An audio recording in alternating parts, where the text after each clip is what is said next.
You're live. We're live? Okay then. We shall call the meeting to order, and the first item, of course, is the approval of the agenda and order of business.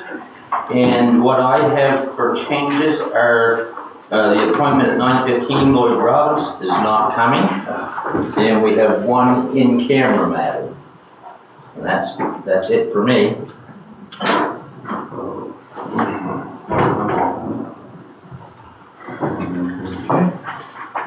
Motion to approve the agenda is amended. Second. Discussion, all those in favor, opposed, motion's carried. Public input other than the appointments, I'm not aware of any. Okay. Minutes of the previous meeting, committee of the whole, April 18th, errors or omissions.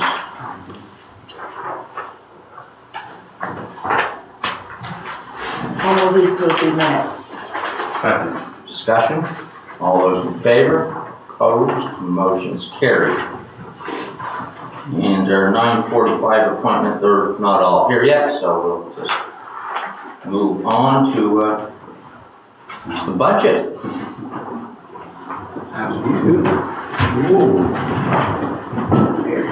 Take a couple minutes. At least a couple. All right, good morning, council. Is this new stuff we have? So it's new materials, yes, although there's not a whole lot of new information as we've talked about most of this stuff over the last couple weeks. So again, today I have for you two documents, one being the proposed operating and capital budget book, which includes all the details for the budget that we eventually hope to pass. Yep. And the other would be the presentation that goes along with that. So I'm going to go through the presentation. There's very little in here that would be new information to you. I am, for the sake of public knowledge, going to go through each slide and just kind of briefly comment on it. I'm not going to go into too much depth on things we've already talked about. Unless anybody has any questions or comments, feel free to jump in anytime. Okay? Not our first kick at it. Yeah. So starting on page 3, there's the pie chart of the breakdown of total gross revenues for the budget for the year, and by percentage as to which categories they fall under. After that, we have a similar pie chart for expenditures broken down by category and percentages of the budget. Yeah. Page 5 is the highlights of assessed values for the year going into our property taxes in the residential, commercial, and resource categories. The page after that shows that same information broken out into tax revenue, so applying the rate of $6.85 to residential and resource. Now that's down a penny from last year, as we've discussed in previous meetings. And commercial is still at the $1.50, which is the same as last year, which was down 3 cents from the year before that. Page 7 shows some information on the uniform assessment. Now that's the report that comes from the province every year that shows kind of the standardized assessed values for each municipality. And the discussion here is about the impact to certain expenditures that are based on that report, as well as the timing of when that hits us, essentially being a year in delay from the actual assessments that go into our tax bills. Yeah, so that impacts our contributions to policing and... Yeah, primarily the education amount and PBSC. Yeah, those are the two big ones, or the two, and the education is by far the biggest single expense we have here as a municipality. Yeah. Page 8 is some high-level revenue budget highlights, covering some of the bigger ticket high-level revenues that we cover, or that we receive each year, or that we're budgeting to receive this year. And then some highlights for the expenditures. So there's a slide here on a breakdown of how the salary and wage budget is broken out, including a departmental review of the changes from year over year and what category those changes relate to. The next page is something that is new, that it's not new information, but it's a new slide. So I'll talk about this one a little more on page 10 of the presentation. This is about some positions that we are looking at for succession planning activities.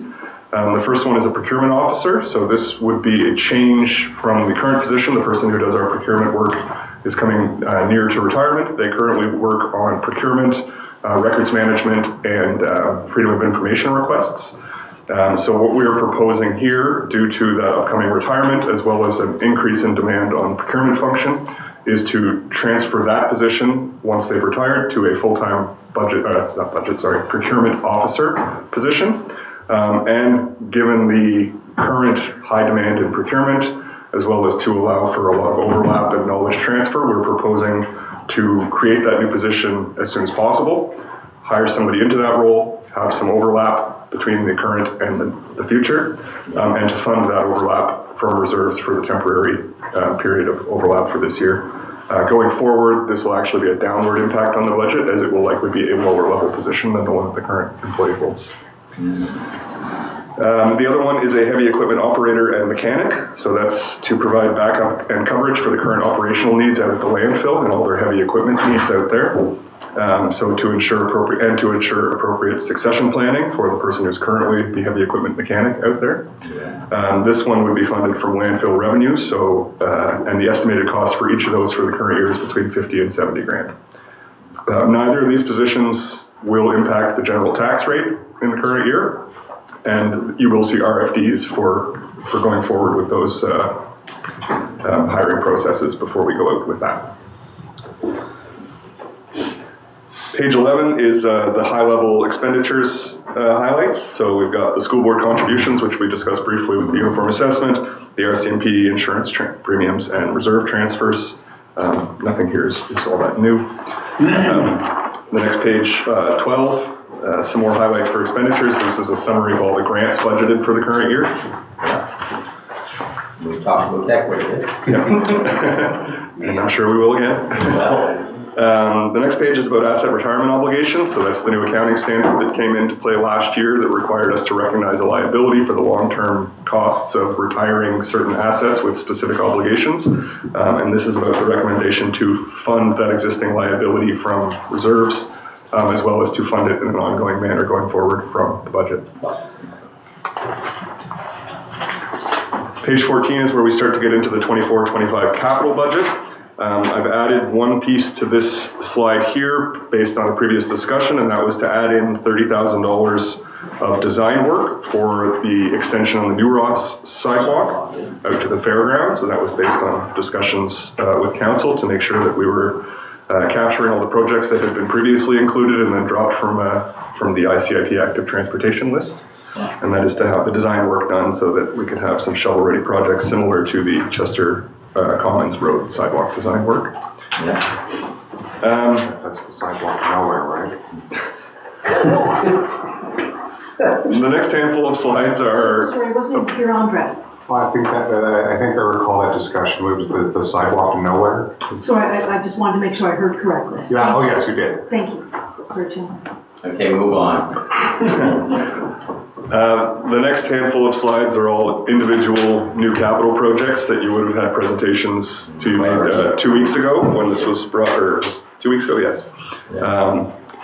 So we can go through each, I'm not going to go through any details of these, but we have the Chester Commons Road sidewalk design, an update to the open spaces plan implementation budget, project for CAM's court resurfacing, the demolition of the dwelling on the Hahn property, the Otter Point wastewater treatment plant upgrade, the Chester Basin wastewater treatment plant upgrade, general lift station upgrades, mobile generators, demolition of the property at 34 Harborview Lane, hydrogeological study at Robinson's Corner, New Ross wastewater study, assisted listening devices for the municipal building and the annex, parking lot improvements for that same property, administration building siding, that's to finish this wall over here, the last one that hadn't been done recently,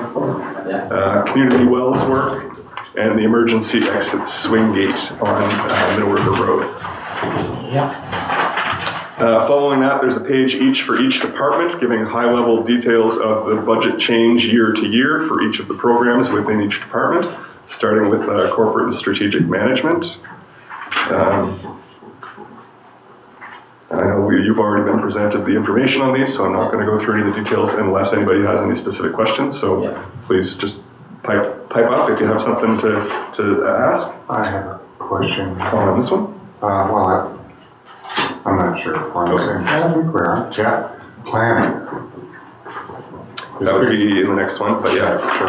Change the page then. What accounts for the $300,000 increase in budget? So that's made up of, there's a breakdown here in the presentation, high level. So there is an increase in salaries and benefits. That's partially due to the review that was done last year, partially due to a growth in planning staff. Yes, this is the first full year of some of our new staff. Yeah, and the most recent, I think it was the most recent new addition there was done mid-year, so it's not reflected in the previous year budget, so it's showing as an increase, even though that increase was approved kind of mid-year last year. Yeah, and a big change here is there's $160,000 in consultant work. Now this is all reserve funded, so it's one-time work in the subdivision review. And some scanning to clean up documents and make space for all the growth in staff.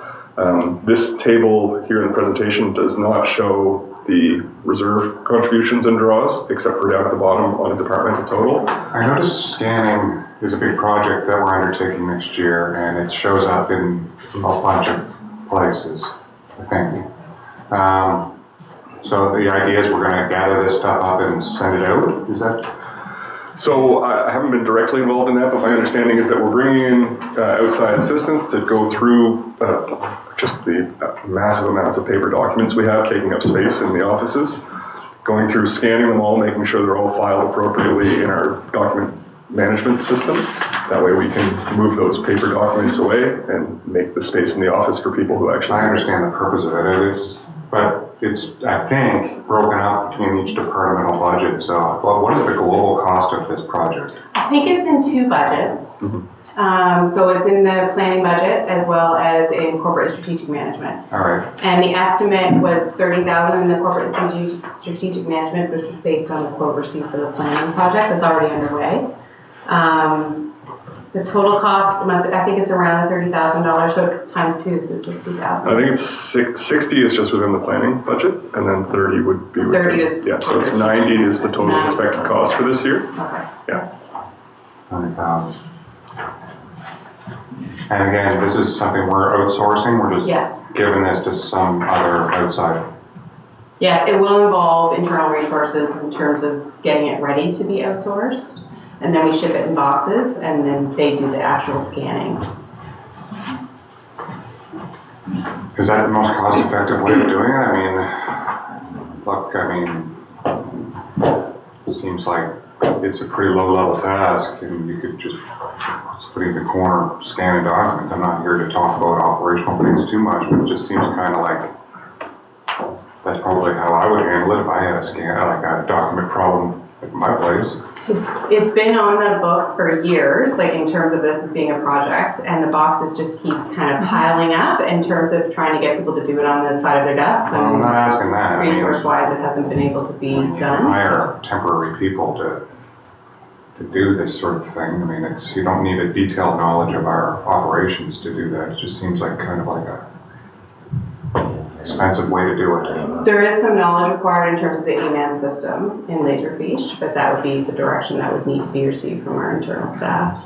I'm not sure if we looked into a temp agency or not in terms of assisting and what the cost would be associated with that. Who are we getting to do this then? It's Xerox. And they have some sort of AMAN's knowledge? We have staff that are assisting Xerox with it. So no matter who we bring, our staff are going to bring that knowledge? Yes. Okay. Yeah. So we can get anybody then, as long as they have hands and they have a scanner. Yeah. Okay. So why don't we just leave it in here, and if we can find a better way to do it and get staff to give us a little more detail on what the options may be? Sure. Yeah. That work? That's fine. Yeah. Well, I don't understand it. Well, it just seems like the most expensive possible way to do it. It might be. That'd be a job for a student. Well, I don't know, but if we Doing just... it in-house like that would take up significant demands on the actual physical machines that we have in the office. Like, they're great for scanning a document when we need. They're not great for scanning 20 years of planning documents all in one go. Like, You can run them. Yeah. Anyway, if we just leave it here so we don't have to approved, so if it's the option we do choose, but if we can find a better way after staff gives Well, us a good chunk of this is work that was budgeted in the previous year and is already ongoing. It's There's already a contract for the ongoing. planning stuff. It's already been budgeted, it's already been approved. Part of the planning budget for this is carry forward of stuff that had not yet been completed from existing approved budget. Oh. And then the following year is So the the work's continuation of that work. Yeah, the So, only work that's not underway is the corporate strategic management one. so there are options we could look Yeah. at doing that.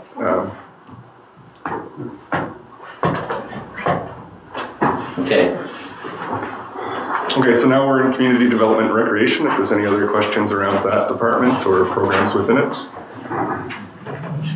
Although I guess Chad's not here. He's not here, So, no, he's- so please don't have any more questions with that department right now. He will be here later though, You so. will, yes. Then infrastructure and operations is on the next page, 33. And then the last of the departmental slides here is page 34, financial and information services. And then to page 35 and 36 are the details of the transfers from reserves and transfers to reserves. Yeah, the only change really here from previous presentations would be that 50% of the deed transfer tax being allocated rather than the 100% that was previously budgeted. Page 37 shows a detailed reconciliation of the annual changes in reserve balances. Page 38 is the details of the solid waste collection and disposal area, so including recycling, waste collection, and the landfill. Page 39 has the streetlight area rates breakdown for the year, along with recommended rates on the far right. The Mill Cove hydrants area rate costs and revenues are on page 40. There will be more significant presentation coming to you in the near future about what to do about the Mill Cove fire protection. Page 41 has just a summary of the rates that have been presented here in this budget. So that includes the additional 1 cent reduction in residential and resource, commercial at 150, and then leaving the solid waste and Mill Cove rates consistent with previous years, and a 4% increase to the sewer EDU to 718.85. Page 42 has the full operating summary by department and account category. And then page 43 would be recommended motions if council wished to pass the budget as is presented here. These are the motions that you would use to do that. Obviously, today's not the day to fully pass that, but well, now we're recommended to cancel. That would be the hope, that's right. I expect. Now, of course, there's always options for making amendments to that or asking for further information. Just a maybe clarification, even though we're dropping the tax rate a cent, what impact on an average is that going to have on overall? I think we told us that last time we did it. Yeah, so if you look back at page 6 of the revenue highlights, so this shows the total residential revenue. The average residential tax bill at $685 would be $1,497. That's a $115 increase from the prior year for average. However, as we've noted before, there are pretty much 80% of properties are within the capped taxable assessment, and the average increase on a capped property is $12 from the previous year. Yeah, which is 80% of the problem. Right. I would batch that. Yeah. Well, I think that's actually the issue, in a nutshell, is that anybody who had to make a change in their life is unfairly shouldering the burden. 80% of people are enjoying the benefits of the cap, including every single councillor at this table, I believe. And those who had to make a change or are starting their life or whatever like that, they are shouldering it. And I think that this council should have a little compassion on these poor people that are, 80% are having a few dollars added to their tax bill, and it's how much on average percentage-wise, did you say? It was like 11% or something? 9.3. So where is that being taken up? It's being taken up by the remaining 20. That's why we're opposed to the cap, so it spreads it out evenly, but anyway, we're not having much luck with that. No, but every cent we drop off, like, it's directly proportional, so. Can we possibly, I don't imagine we can, but I'll ask, can we lower the tax rate on properties not capped and not on those that are capped? I don't believe we could. I haven't looked specifically into that. I think the point, it's the cap on taxable assessed value. There isn't a classification that we have access to that says whether it's capped or not. I mean, that's information we can look at on individual properties. You can go to, anybody can go to PVSC and see what the assessed and taxable value is of any property. But I don't believe that's a function we have access to. Well, I just thought I'd ask the question. I have a few questions. Okay. Back to the demolition on 34 Harborview Lane. I noticed that the source of funds is from, it's split between our sewer reserve, 14,000, and general operating reserve, 46,000. What's the rationale for taking it from the general operating reserve?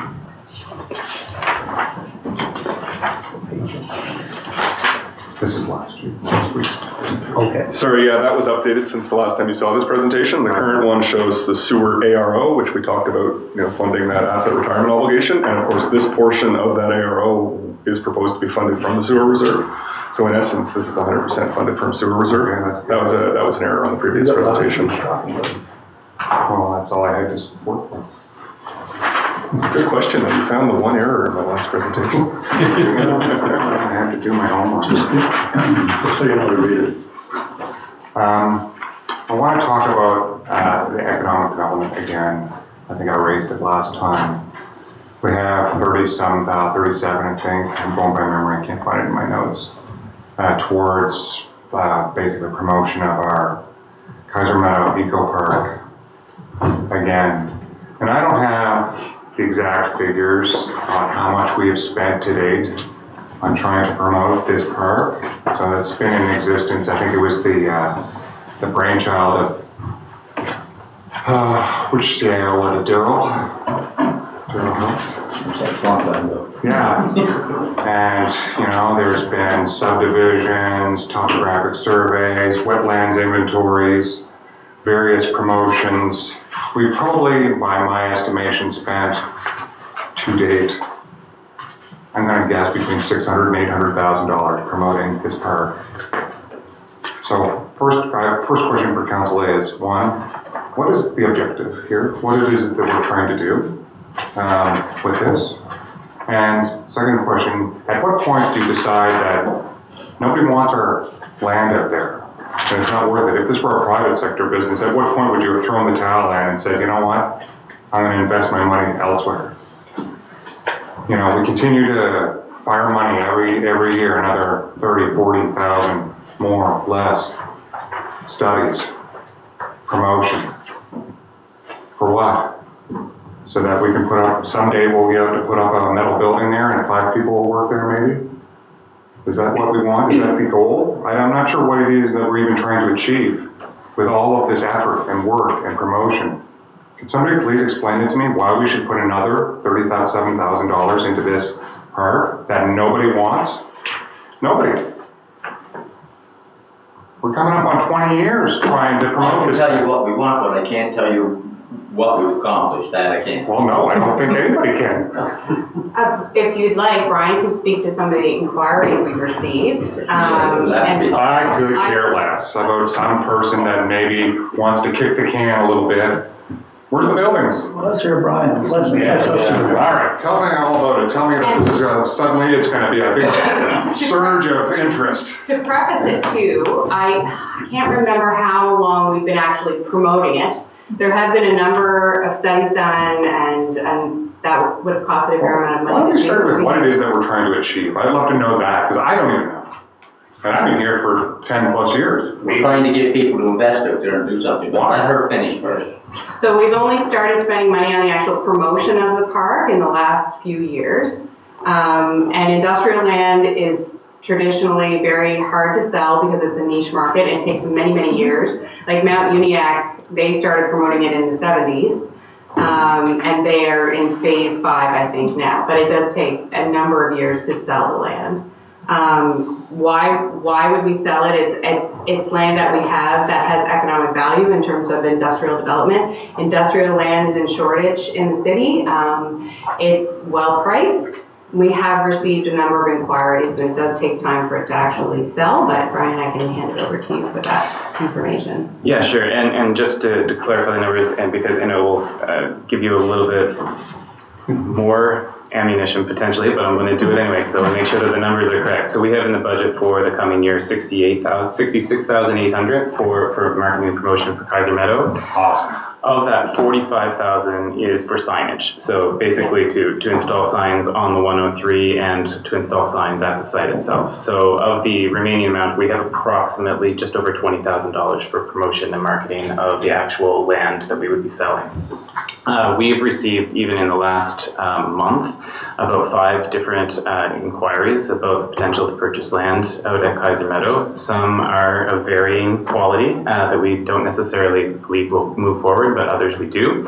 We've also been doing a lot of prep work in the last number of years, including, for example, getting a BDO zone rating to be able to promote the area as a sustainable forestry. I'm not going to get the words right because I didn't have this prepared directly in front of me, but basically to get more forestry-related businesses there to work on the bioeconomy and things like that.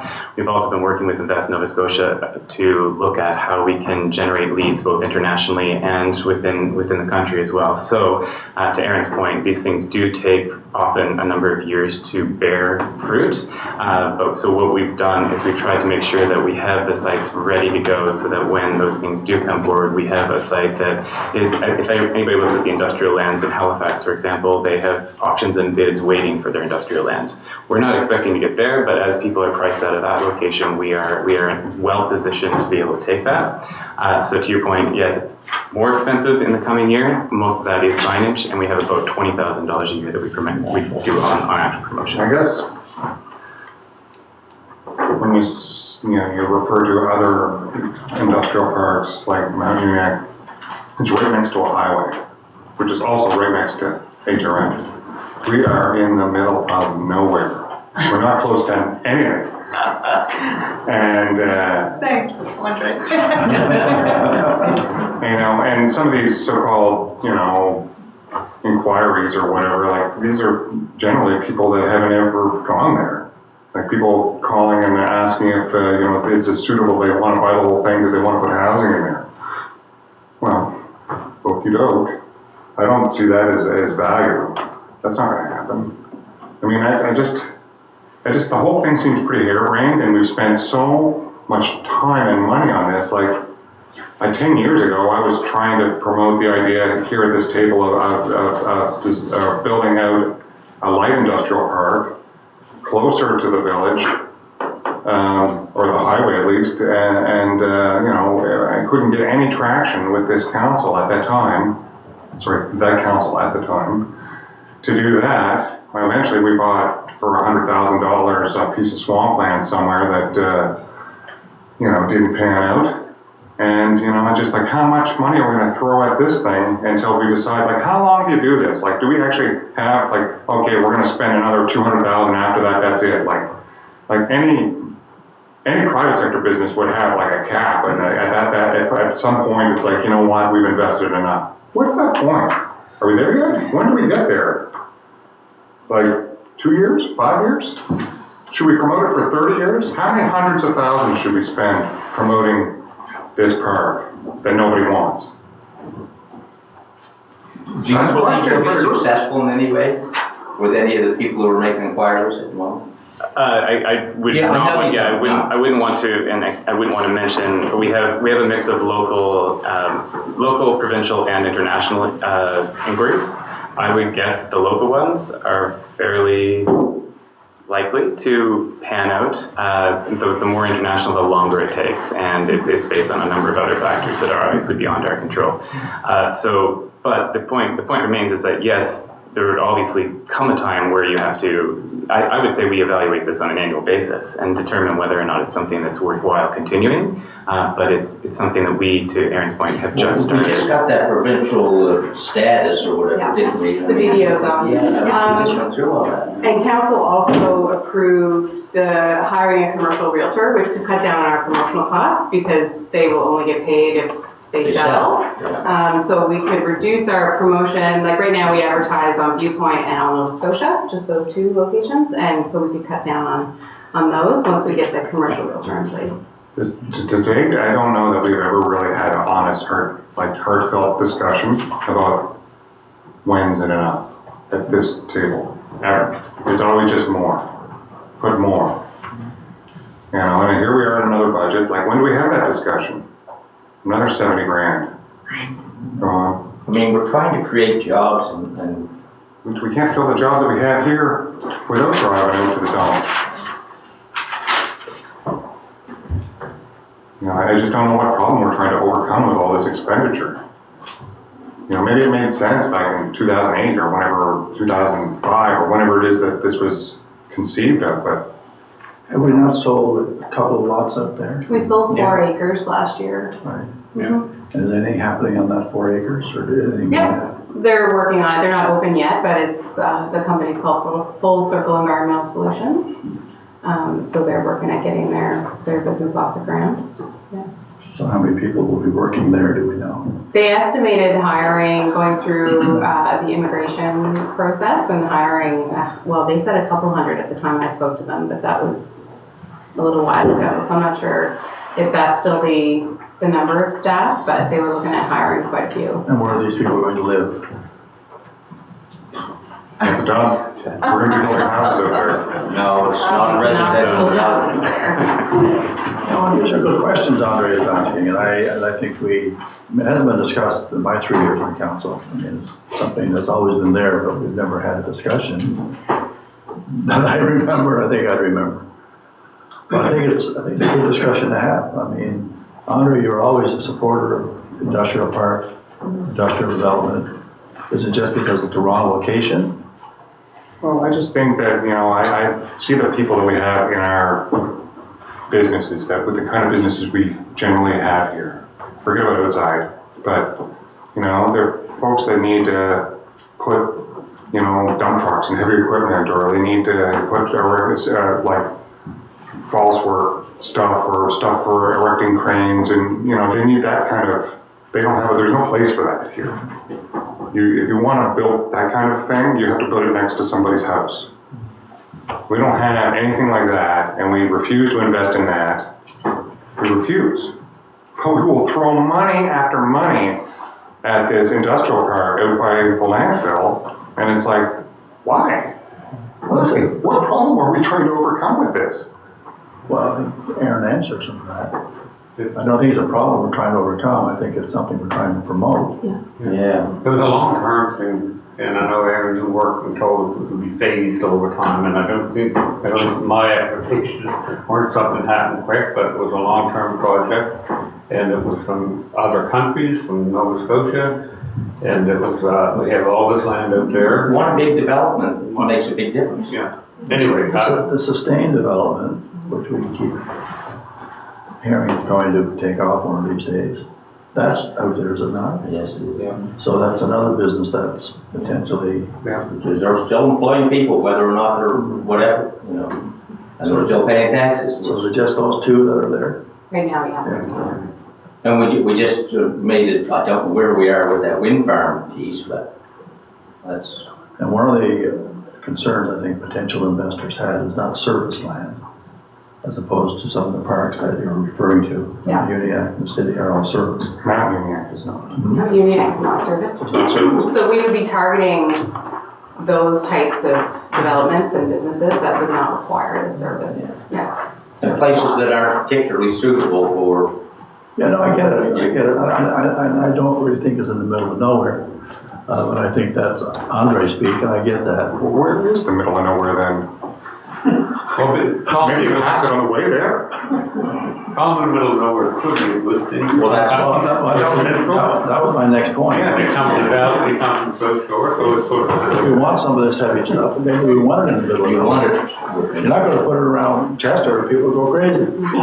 So that's, Put it next to Andre's development. Sharon, thank you for taking that. Yeah, but you know, as more Jesus. businesses come, more will come. Like I see that, the synergy, when you get people that are there in business and are successful, others will look at that and say, well, this is a good thing, maybe to be out there. I don't know. Okay, Ken? Thank you. Yeah, I appreciate Andre's calculation in terms of the finances that we put to date, possibly, into this project. But I'm not ready to say that, I don't view it through a negative lens. If I'm talking to those that want to reach out to me after this live stream, for example, or anyone that I might see at a farm market or wherever in my travels, I do agree with Lloyd in terms of the fact that it's long-term. It's long-term. And it's not the middle of nowhere, it's the middle of everywhere. That's Yarmouth. Let's claim it. Oh, sorry, the edge of everywhere. Okay, anybody else want to speak to this? Well, I just like, so Andre, your point is, so you don't want to spend any money on promotion? Is that your view? I think we replace that 68 with a 0. I guess one of my questions is why, you said signage is 30-some or 40-some thousand? 45,000. What kind of signage are you putting there? So the major expense for that is the signage on the 103, which we have to have installed through the province, and they've given us a quote of 15,000 per sign to have those installed. Some people even know it's there. Yeah, but it's they put the sign up, They put the use sign up, and we pay And the we cost. pay. Yeah. Which, in terms of sign code, I can't believe that's really actually quite low. I mean, knowing the cost of signs, at least, you know, as they kind of come peak and valley here, but, you know, years and years and years ago with the Christmas tree capital of the world sign, that was more than $15,000. I know back then, in 1996, that was the price in 1996. So, yeah, no, so I don't have a problem with the price of those signs. I mean, the posts alone are gonna be quite high. So there's 2 signs on the 103, I guess? 2 signs, yes. And then, The other one is for site signage. So when you get there, so there's actual sign there so people know that they've watch for arrived. shared articles and stuff like that. Just basically location signage so people know go this way, here's where Sustain is located. So when tenants get there, they're actually know. Yeah. You had some comments you want to make? Oh, I was just gonna mention about the location that we recognize that it would not work for all industry, and so we target the industries that is a benefit to in terms of big, smelly, loud.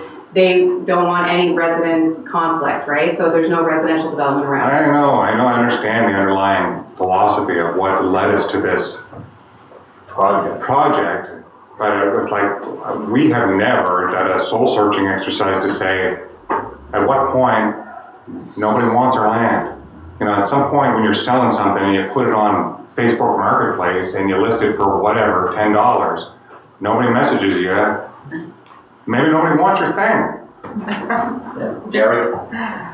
Who are we trying to target with the signs? That's not our target audience, the guy driving up and down 103. Is that a good use of it? I mean, I'm in supporting of the park. I'd like to have a further discussion. But is a sign on the 103 and 102 a good promotion of that? Is that where we? It's part of the package. I mean, target audience is not necessarily those who are traveling in that area, but it does create that professionalism that comes with an industrial park, is having the signage that advertises the tenants. We had realtors who had no idea that the park existed there, so if it increased awareness amongst realtors, then that would be a perk as well. The signage on the 103, that is standard for the industrial parks in the province, so I think it just adds that validity to anyone who's investing that this is a legitimate industrial park that is due consideration for their investment. And I should point out to add, an RFD around that has not come to council yet. No. It would be coming to council, but we obviously, because we're going through budget, we wanted to put it in the budget in advance and not ask for it in 2 months' time without having already had a conversation at budget. So the RFD would be coming for that. There seems to be general consent that it remain in the budget. Yeah,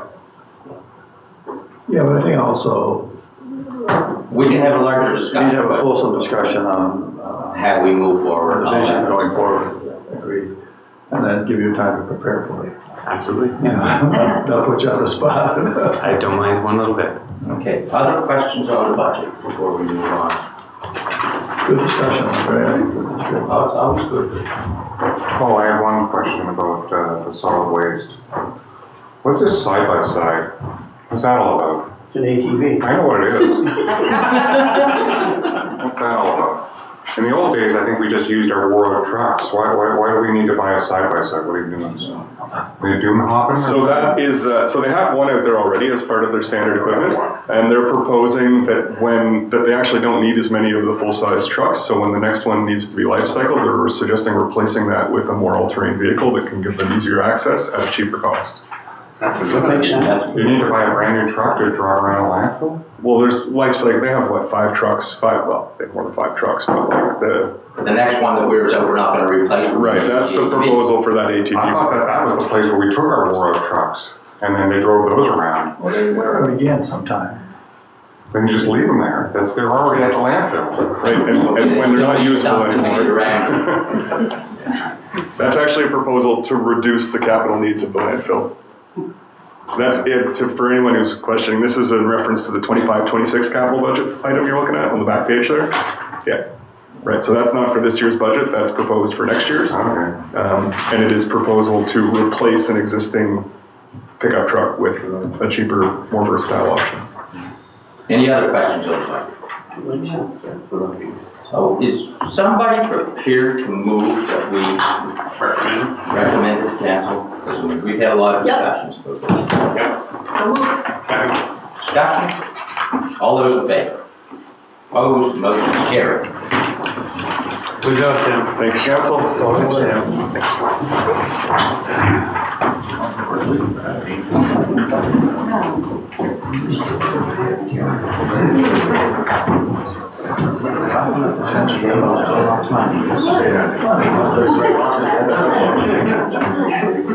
You read that stuff. You got it. Okay, 8.1. Policy adoption municipal, what? 7.1, I don't have it. I don't either. Oh, I got a new agenda. No, I'm still punching up the one I got yesterday. 7.1. Okay, and it is Minister's letter. Minister Lore letter of re-service exchange. Yeah, I got that someplace. Okay, good. Yeah, no. I thought we had.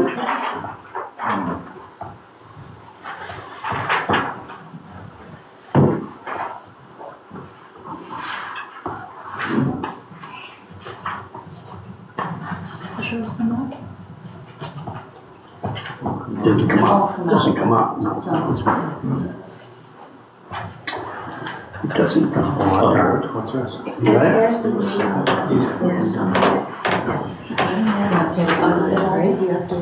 I think it's operator error. You think? No I way. thought we resolved that, we took the J-class road thing over for new service exchange. It is out, and they put it in the schedule. So this is a letter that we were copied on from Colchester, Yeah. just further expressing concerns around the J-Class Road discussion. I thought that was wrong. No, I didn't. Well, I mean, we support them on the J-class road concerns, that they don't have enough money in the budget to do half the work, but That's not their concern. But that's not what they're expressing here, no. But, Aaron, you said in the schedule, how are they still in the service exchange agreement in the schedule? And I think we need to take a look at that. I don't remember exactly. No, but we sort of skipped by that because we thought they'd taken it out. They've Yeah. taken it out for discussion, for future discussion. Oh, for future discussion, yeah. So it's gone for now, but it may come back. Yeah, So what they're basically saying is they don't even want to come back? Or- I believe so, but Well, I agree with them. I don't want to talk about it either, other than give us more money to help us fix it. So what do we want to do? Just receive the letter for now, or? Yes. Okay, we've received it. So, can say. With that idea, at the deck meetings, Mr. Ward, for you to speak to the mayor of Colchester, just to make sure Yeah, like-minded on the same page. and I'm not going to the deck. I guess I'll have to speak to her. You can. Or maybe you're going, Andre, are you? Yeah, he is. No, I don't even know. No. Really? Yes. Oh, You are, Adela. You and Adela can speak to him. So the rest of us, Sharon, are you going? It's a she, Christine. No, we're Yeah, not going okay, either. sorry. It's okay. She was not going. Okay, I'm moving on, people.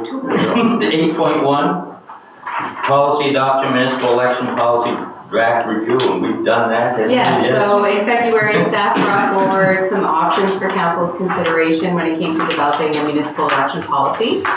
This document is a result of that discussion and includes the feedback received that day. So today we're looking for a notice of intent to adopt. So are we going to give notice of intention to adopt? Just a question here, Yeah. it's all, what's on all that, there's no polls or nothing in there. I wasn't here for that. Oh, you can, no, there are no polls, but you can come to this office and we will set up a spot where if you don't have the skill set to do that, you I can. don't want to. Yeah. I'm still in belief it's not the right way to do it, and I always have been.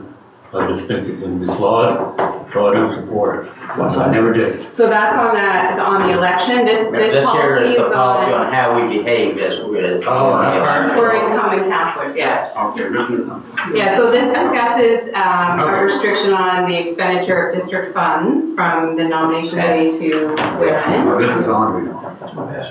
There's certain things you can't do after the election's been called. Just a couple of easy questions. 1.02, the purpose. Prohibiting the improper use of confidential information for personal use or private gain. I mean, that's not just pre-election stuff. I mean, You never should be doing never should be doing that. That's right. So, I mean, We're just putting it in the policy so it's clear, that's all. I mean, I don't disagree with anything that's in here, Yeah. but I'm just wondering why some of it is in there when it really has to do with pre-election. It's just to do with our policy of behavior generally. Yeah, well, we just most certainly do not want it to be done during elections. We don't want it to be done anytime. No, I know, but that's a whole. Well, don't we have that other policy as well? The code of conduct. Thank you for the. Yeah. It's code. yeah, there's simple little things, like for example, let's say that sometimes we give out little certificates for years of service, for example. So there might be a counselor that's been a long-standing counselor, has been here a long time, whatever, you want to recognize them, but you know, if they're going to run in the election, you might want to just wait until after the election. They're still going to be hanging around for another, even if they fail in their attempt to, you can still have it after the election's done. You don't need to do it right before the polling date, you know. It's those sort of simple little things that, you know, it just doesn't smell good. Once they're nominated, I'm taking advantage. Of the fact that you're here. I get most of the things in here, but I'm just thought some of these things were already covered under code of conduct. They are. And it seems, and you're almost making it sound like, well, it only applies during elections. Well, it applies all the time. We can fix that by adding in a reference to the code of conduct. Yes, I think that's a good idea. Something like that. Yeah, we'll do that. So do we want to give notice of intention to adopt? With that addition. That addition. Yes. Somebody do it? Second. Discussion, all those in favor? Opposed, motion's carried. Our next appointment is still not here, we're going to take a 8-minute break.